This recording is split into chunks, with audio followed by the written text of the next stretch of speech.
일봉 스님의 반야의 생.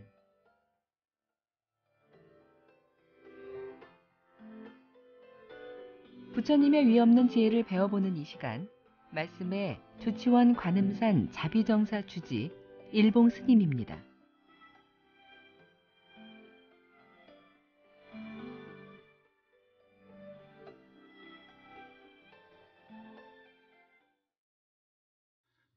안녕하세요. 세종시 연기군 전동면에 있는 관음산 자비정사 서길봉입니다. 우리는 대부분요, 사랑하기보다는 사랑을 받으려 하고요, 또 이해하기보다는 이해를 받으려고 하는 어떤 마음의 바램으로 인해서 고통, 번뇌, 또 걱정을 하는 경우가 적지 않다는 생각이에요. 어찌 보면 한때는요, 우리가 심각하게 생각했던 그런 일들도 시간이 지나서 이렇게 돌이켜 보면은요, 참 별것 아니었다 하는 그런 것을 알게 되고요. 또 어찌 보면 참 우스꽝스러울 정도로 심각하게 했던 자신의 모습 때문에 멋쩍은 미소를 던질 때도 또한 적지 않다는 생각이죠. 구름이 드는 것도 걱정이고요, 바람이 나는 것도 번뇌다라는 이야기. 바다는 넓고 깊어서 고기가 뛰노는 것을 막지를 않아요. 또한 창공도 넓고 높아서 새가 나는 것을 방해하지 않죠. 세상은 이렇게 자연스럽게 여야하게 돌아가는데요, 우리 사람 사는 세상만 시끄럽고 또 번잡한 것은 아닌가 하는 생각이기도 합니다. 일표일납, 여박무루라라고 했어요. 마음을 단정히 해서 순박하고 올바른 것을 근본으로 삼으면 표주박한 게 누더기 한 벌이면 족한 그러한 경지에 오르게 된다 하는 이야기죠. 세상살이가 참 뭐가 그렇게 복잡하고요, 또한 갖추어야 할 그런 군더더기가 많은지, 조금 있으면 저 세상으로 이사갈 준비를 하려면은요, 차츰차츰 표주박도 누더기도 다 버려야 될 것이다라는 생각이죠. 우리는 초승달이 커져서 보름달이 되는 것처럼요, 일그러지고 아픈 마음을 보듬어서 조금씩 행복으로 키워나가야 한다는 생각이기도 합니다.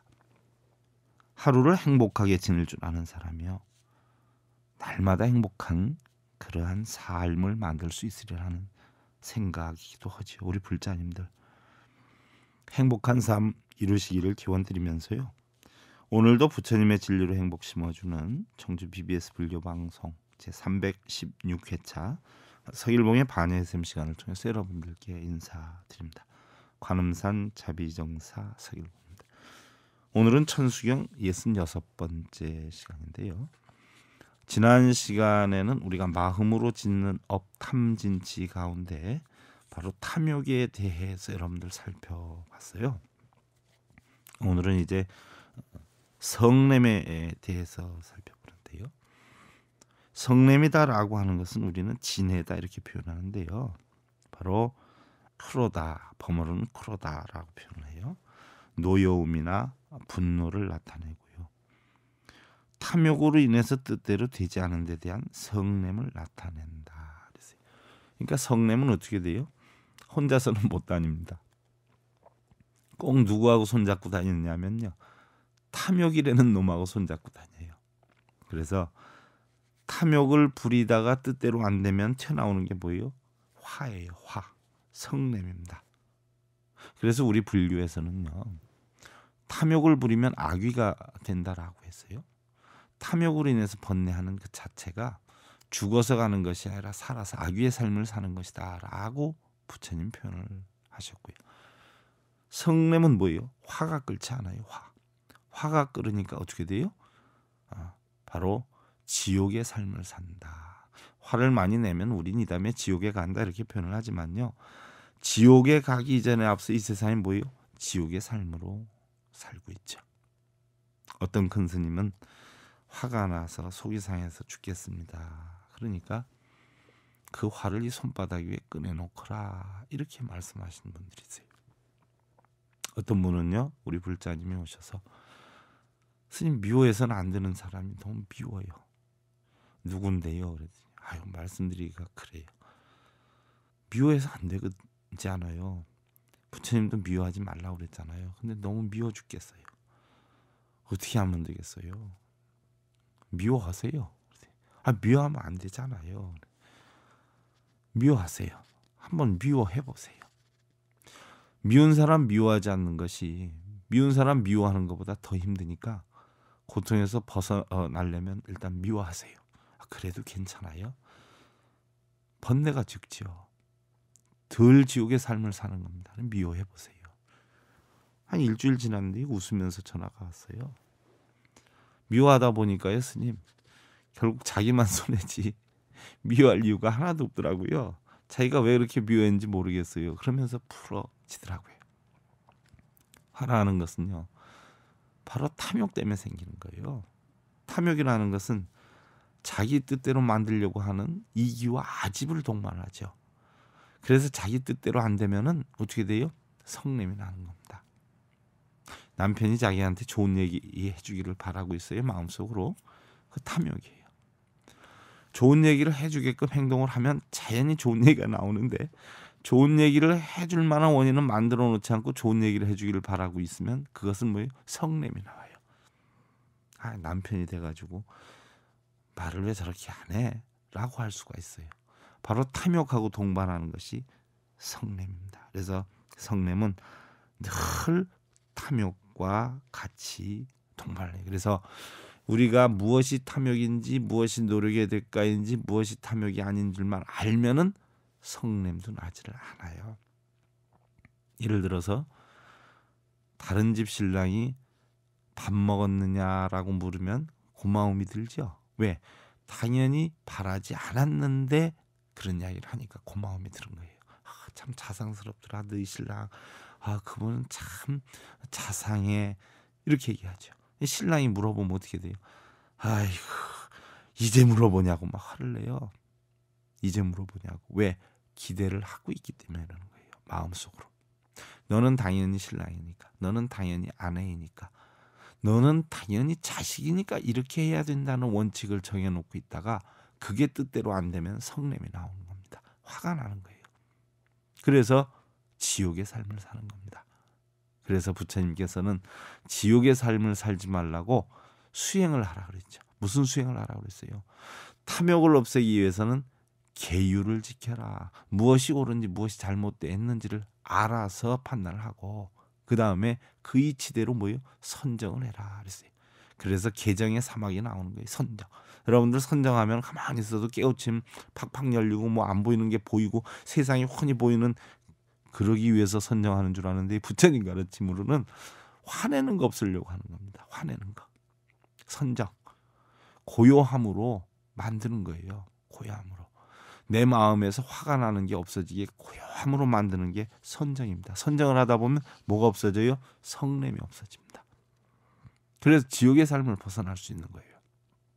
그래서 개정의 사막 가운데 선정을 하는 이유는 뭘 보이게 하고 들리게 하고 뻥 뚫리게 하고 하는 것이 아니라 화내는 걸 단속하기 위한 하나의 수행 방법입니다. 탐내고 성내고 하는 이유가 어디에 있어요? 뭘 제대로 몰라서 탐내고 성내고 하는 거예요. 탐욕이 뭔지 모르고요. 또 탐욕이 아닌지는 뭔지 모르고 무조건 바라고 기대하고 꿈꾸다가 안 되면은 성내는 거예요. 노력은 하나도 안 하는데 대우를 안 해준다고 성내고요. 자기는 존경받을 만한 원인을 안 만들고 존경 안 해준다고 야단치고요. 어느 절에 갔더니 그 절에서는 스님이 자기 아는 척도 안 해. 이거 다. 절에는 법 배우러 가지 대우받으려고 하는 거 아니잖아요. 그렇잖아요. 뜻대로 대우를 못 받았다고 화를 내고. 이게 다 어리석어서 그래요. 어리석어서. 그래서 생기는 게 어리석음입니다. 그래서 어리석음은 우치다 이렇게 표현하는데요. 신묘장구 대단한 경에서도 했죠. 모하자라 미삼이 나사야. 어리석음의 독을 끊겠나이다. 바로 모합니다. 우치는 모하. 그래서 범어는 뭐하라라고 하고요. 어리석은 것, 무지, 진리에 대한 어떤 무지, 무명, 모르는 것 이런 걸 뜻하지요. 마음이 어두워서 일체 도리를 분별할 지혜가 없는 것. 이것이 바로 잘못된 행위의 원인이 되는 것이다 라고 했어요. 달리 미망, 미혹, 망상, 번뇌의 근본이다. 여러분들 망상이다라고 하면은 잘못된 생각을 망상이라 생각하는 줄 아는데 아니에요. 여러분들 눈, 귀, 코, 요 몸뜻으로 인해서 형성된 모든 마음이 다 망상입니다. 망상. 쓸데없는 생각이에요. 왜요? 본 마음은 아무 생각도 없지 않아요. 모양도 맛도 냄새도 없잖아요. 그게 본 마음이에요. 그런데 거기에서 눈, 귀, 코, 요 몸뜻이 색성량, 미촉법, 소리나 냄새나 맛이나 감촉법 이런 걸 보고서는 형성되는 마음은 바로 뭐예요? 중생성이에요. 중생성. 그걸 우리는 흔히 뭐라 그래요? 인간성이다 이렇게 표현을 해요. 본 마음은 아무것도 없어요. 무생무명 무취예요. 그런데 눈, 귀, 코, 요 몸뜻이 꼭 어떤 대상물을 보고 좋다, 나쁘다, 갖고 싶다, 있고 싶다, 누리고 싶다, 차지하고 싶다, 행복하고 싶다, 남편이니까 이렇게 해야지, 자식이니까 이렇게, 이거 다 망상입니다. 망상이기 때문에 번뇌가 시작이 되는, 이게 바로 뭐예요? 번뇌 근본이라는 얘기예요. 그래서 바로 어리석음은 삼독의 하나다. 12연기법 가운데 바로 무명이다 이렇게 표현을 하죠. 어리석음이라고 하는 것은요, 한마디로 얘기해서 부처님께서 깨우치신 세상에 이친 어떤 연기법, 연기법의 이 이치를 모르는 것을 우리는 무명이다, 어리석음이다 이렇게 표현한단 말입니다. 우리 절에 다니는 분들 부처님이 깨달았다, 깨달음을 위해서 절에 다닌다 이렇게 표현을 하는데요. 부처님이 깨달으신 게 뭘까요? 뭘 깨달으셨을까요? 스님들한테도 부처님이 뭘 깨달으셨습니까? 깨달음이 도대체 무엇일까요? 한번 질문들 해보세요. 스님분들한테 한번 질문해 보셔야 돼요. 그 대답할 줄 모르시는 분 스님들 혹시 계시면 공부하셔야 됩니다. 공부하셔야 돼요. 깨달으셔야 돼요. 공부를 하셔서 부처님 가르침을 전해야지. 맨날 염불하고 기도하라 그러고 뭐하면 복 받는다 그러고 독경이나 사경이나 하라 그러고 부처님법 아니거든요. 부처님께서 깨우치신 진리가 뭐냐? 깨우치심이 뭐냐? 부처님이 뭘 깨달았느냐? 깨달음이 뭔가를 알아야 돼요. 부처님 깨달음이라는 것은 한마디로 얘기하면요, 연기법입니다. 연기법. 이것이 멸하면 저것이 멸하고 이것이 일어나면 저것이 일어난다는 이치예요. 원효대사께서요, 당나라로 가시다가 오래된 무덤에서 하루 주무셨잖아요. 거기에서 목이 타가지고 평소에 절에서 하시던 습관으로 머리맡에 더듬더듬해서 물 먹는 습관이 있으셔가지고 물을 자셨는데 아침에 눈을 뜨고 보니까 해골바가지에 담긴 물 아니었어요. 굉장히 썩은 물이잖아요. 벌레도 많이 빠지고 거기에다 손가락으로 목을 놓고 왜 하다가 의상대사한테 의상아 내가 이 물을 먹었다 하고 막 더러워가지고 욕지거리를 하시잖아요. 그러다가 욕지거리를 하시면서 토해내려고 하던 순간에 갑자기 막 파한대수를 하면서 웃으시는 거예요. 그래서 하신 말씀이 뭐예요? 한 생각이 일어나면 모든 것이 일어나고 한 생각이 멸하면 모든 것이 멸해진다는 그런 이치를 설하셨어요. 그래서 결국은 뭐예요? 모든 것은 다 마음속에 있다는 이치를 터득하셨어요. 이것으로 인해서 저것이 일어나고 저것으로 인해서 이것이 일어난다는 이 연기법, 이 연기법을 터득하시게 된 거 아니에요. 그래서 당나라로 가는 걸 그만두시게 됐던 거 아니에요. 그죠? 바로 부처님께서 깨달으신 진리는 연기법입니다. 그리고 세상의 모든 것은 전부 뭐예요? 색, 어떤 형상이 있는 거죠. 수, 감수작용이에요. 좋다, 나쁘다. 색은 바로 무육신의 작용이고요. 물질의 작용이고요. 수상행식은 정신의 작용이에요. 정신의 작용인데 바로 수는 감수작용이죠. 감각작용. 좋네, 나쁘네 이런 거예요. 상은 저걸 살까 말까 하는 상상이죠. 그다음에 행동작용은 뭐예요? 사로 가는 거예요. 사러 안 가는 거예요. 결정하는 거예요. 그 다음에 뭐예요? 샀다 안 샀다. 다음에 사야지. 참지. 사서 기분 좋아. 시계작용이죠. 수상행식. 바로 감수작용, 상상작용, 행동작용, 의식작용. 이 오온이 딱 공해서 색불이공 공불이색이, 색이 공과 다르지 않고 공과 색이 다르지 않고 수불이공 공불이수, 바로 수상행식이 모두 공과 다르지 않다는 이치, 세상의 모든 것은 다 공하다는 이치, 이걸 터득하는 것이 바로 깨달음이에요. 공 가운데는 색상행식도 없고 눈기 코의 몸뜻도 없어요. 안이비설신이도 없고 또 색상량 미촉법도 없어요. 그냥 지혜만 깨달으면 탐내고 성내고 어리석음이 없는 그런 어떤 열반의 경지에 이르게 된다는 이야기예요. 그래서 부처님께서는 뭐라고 그랬어요? 부처와 중생의 차이는, 부처는 탐욕이 다하고 성냄이 다하고 어리석음이 다해서 더 이상 탐내고 성내고 어리석음으로 인한 번뇌가 없는 상태, 이것이 부처이고요. 중생은 뭐예요? 아직 탐진치에 빠져서 계속 뭔가 갈구하는 상태의 중생입니다. 중생이기 때문에 부처를 보는 거예요. 부처면은 부처를 볼 수가 없어요. 그래서 부처의 눈에는 부처가 없습니다. 근데 중생의 눈은 부처가 있어요. 그래서 부처를 부처가 되려고 하고 부처를 이루기 위해서 절에를 다니고 하지만 깨닫기만 하면 부처가 없습니다. 왜? 부처의 마음에는 중생과 부처가 없기 때문이죠. 그 이치를 터득하기 위해서 여러분들 절에 가시는 거예요. 부처가 없다면서 왜 절에 가, 이런 분들이 있는데요.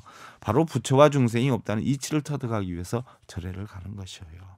우리 불자님들 탐진치를 그렇게 해서 참여를 하고요. 인생의 날을 우리가 결정할 수는 없어요. 그런데 인생의 넓이와 깊이는 우리 마음대로 만들 수 있고요.